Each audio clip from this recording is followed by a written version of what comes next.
वालेकुम प्यारे दोस्तों, मैं सदफ नूर अपने चैनल पर नई वीडियो के साथ। दोस्तों, आज की इस वीडियो में मैं आप लोगों को हज़रत शाह सकलैन मियाँ हुजूर हमारे पीर मुर्शिद के बचपन के एक वाक़ये के बारे में बताने वाली हूँ, इसलिए इस वीडियो को एंड तक लाजमी ज़रूर देखिएगा। हज़रत शाह शराफत अली मियाँ रहमतुल्लाह अलैह करामातो खर्क आदाब के इजहार से बिल्कुल खुश नहीं होते थे, बल्कि अपने हालात व मामलात को पोशीदा रखने की कोशिश फरमाते रहते थे। फिर भी आपकी ज़ात महमूदा शिफात से दिन रात करामात का ज़हूर होता रहता था। यह तसर्रुफ तो आपका आम था, जिसको आपके जितने मुरीद हैं सभी जानते हैं कि मुरीद होने के ख्याल से ही आपकी तरफ रुजू होते ही मिजाज की शक्ति और बुराई दूर हो जाया करती थी और अपनी तमाम बुराइयां और कोताहियां नज़र के सामने आ जाया करती थीं। असल में यही सबसे बड़ी करामात है कि मखलूक फिस्को फिजू छोड़कर हत्ता आला की तरफ मुतवज्जह और राबित हो जाए और लोगों के दिलों से बुराई सख्ती दूर हो जाए। अल्लाह की मखलूक को राह रास्त पर लाना ही औलिया अल्लाह का काम है, इसीलिए अल्लाह ताला उनको गैबी ताकत अता फरमा देता है कि लोगों को मुश्किल कुशाई और हाजत रवाइयों इस्लाह फरमाए। लिहाजा चंद वाक़यात कशफ़ो करामात जो बिरदराने बुरगुज़ीदा मोहतर विदान कामिल सहील अकीरा से नहायत तहकीक और तस्कीद के साथ सुनने में आए हैं, खुद देखे हैं, बयान किए जाते हैं। हज़रत शाह मोहम्मद सकलैन मियाँ हुजूर रहमतुल्लाह अलैह फरमाते हैं कि एक मौके पर शाह शराफत मियाँ रहमतुल्लाह अलैह ककराला शरीफ में तशरीफ़ फरमाते हैं कि एक औरत आपकी खिदमत में हाजिर हुई और अर्ज़ किया कि हुजूर, सुबह से मेरे वालिद पर सकराते मौत तारी है। वो बहुत ही कर्ब में मुब्तला है, ना ही उनकी तकलीफ़ कम होती है और ना ही दम निकलता है।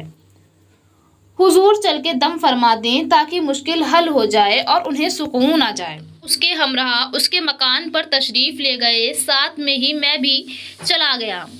ये सकलैन मियाँ साथ में चले गए। आगे देखिए, जब आप उसके घर पहुँचे कि वाकई उस शख्स की हालत निहायत ही बुरी थी। करिया स्याहाव बदमंजर चेहरा, सिसकी के साथ सांस लेता तो बहुत ही डरावनी चीख निकल जाती। लोग पास बैठे कुरान की तिलावत और दुआएं कर रहे थे। अगर तकलीफ में कोई कमी नहीं होती थी, तकलीफ में ज़रा सा भी फ़र्क नहीं पड़ता था, उस आदमी को बहुत ज़्यादा तकलीफ थी। हर लम्हा तकलीफ में इजाफा ही होता जा रहा था। आप चारपाई के करीब तशरीफ़ ले गए और दम फरमाया। आपके दम फरमाने पर उस शख्स में बहुत ही हैवतनाक चीख के साथ सांस ली। आपने फ़ौरन ही एक फूंक मारी। आपकी दुआ के तुफैल अल्लाह तबारक ताला के फजल से फ़ौरन उसका इंतकाल हो गया।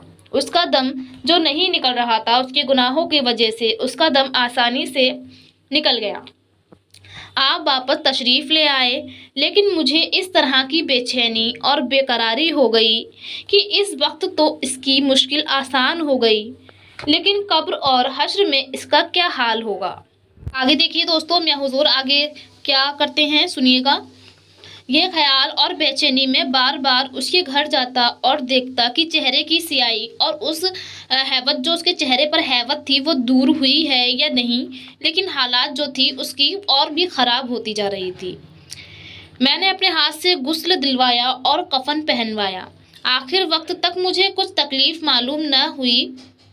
लोगों के अर्ज़ करने पर हुजूर शाह शराफत मियाँ रहमतुल्लाह अलैह ने नमाज जनाजा पढ़ाई और कब्रिस्तान भी तशरीफ़ ले गए। दफन करके सब वापस चले आए। मैं भी साथ ही वापस आ गया। मैं घर आकर लेटा तो रात के 11 बजे होंगे तकरीबन। सोए हुए थोड़ी ही देर हुई, क्या देखता हूँ ख्वाब में कि मैं उसकी कब्र पर खड़ा हुआ हूँ। 2 फरिश्ते आज़ाब कर रहे हैं। फरिश्तों की शक्लें बड़ी डरावनी थीं, बड़ी बड़ी आंखें जैसे आग के गोले हों। फरिश्ते हाथ में बहुत भारी गुर्ज लिए हुए हैं। फरिश्ते बड़ी कुव्वत से गुर्ज मारते। जब वो साहिबे कब्र पर चढ़ते तो गुर्जों में से आग झड़ती, जिससे पूरी कब्र आग की चिंगारियों से भर जाया करती। कब्र में वो बहुत ज़ोर से चीख पड़ते। जो कब्र थी उसमें से बहुत ज़्यादा तेज़ की चीख आती और मेरी भी चीख निकल जाती। घर के सब लोग मेरी चारपाई के पास इकट्ठे हो गए और पूछने लगे क्या बात है। मैंने कुछ बताना मुनासिब न समझा और कह दिया कि कुछ बात नहीं, ऐसे ही ख्वाब देख लिया था। थोड़ी ही देर गुजरी होगी, फिर वो मंजर सामने आ गया। फिर मेरी चीख निकली और घर वाले सब मेरी चारपाई के पास ही बैठे थे। उस टाइम सबने मुझे पकड़ लिया। फिर तो यह आलम हो गया कि जहां 5-7 मिनट गुजरे, देखूं कि मैं कब्र पर खड़ा हूं, कि जैसे साहिबे कब्र की चीख निकले मैं भी चीख पड़ूं। हर चंद उधर से ध्यान हटाना चाहा, मगर उधर से ध्यान न हटे और लोग भी परेशान हो गए, घबराने लगे कि उस वक्त मेरी अजीब हालत थी। लग रहा था सांस फूले जा रही थी, चेहरे पर दहशत तारी थी। आंखें खुली दे रखने की कोशिश करूं लेकिन बंद हो जाती। मेरी ये कैफियत सुबह तक रही। फज्र से कबल मैंने देखा कि हस्बे कब्र पर खड़ा हूं और फरिश्ते गुर्ज उठाकर मारना ही चाहते हैं कि हुजूर शाह शराफत मियां तशरीफ ले आए, और आपने फरिश्तों से गुर्ज छीन ली और उनको भगा दिया। उस वक्त साहिबे कब्र ने ऐसी पुरसुकून सांस ली जैसे कोई इंसान धूप में चलकर आए और उसे साया मिल जाए। साए में बैठकर पुरसुकून होकर ठंडा पानी पिए। बाखुदा उस वक्त जो उनकी ठंडी सांस लेने से जो आवाज़ आई थी, अब तक वो मेरे कानों में बजती है। तो प्यारे दोस्तों, आपको ये वाकया कैसा लगा प्लीज़ कमेंट बॉक्स में कमेंट करके ज़रूर बताएं। और ऐसी ही वीडियो देखने के लिए हमारे चैनल सदफ नूर से जुड़े रहें। मिलती हूँ एक ऐसी ही वीडियो के साथ, जब तक के लिए अल्लाह हाफिज़ और दुआ खैर में याद रखिए।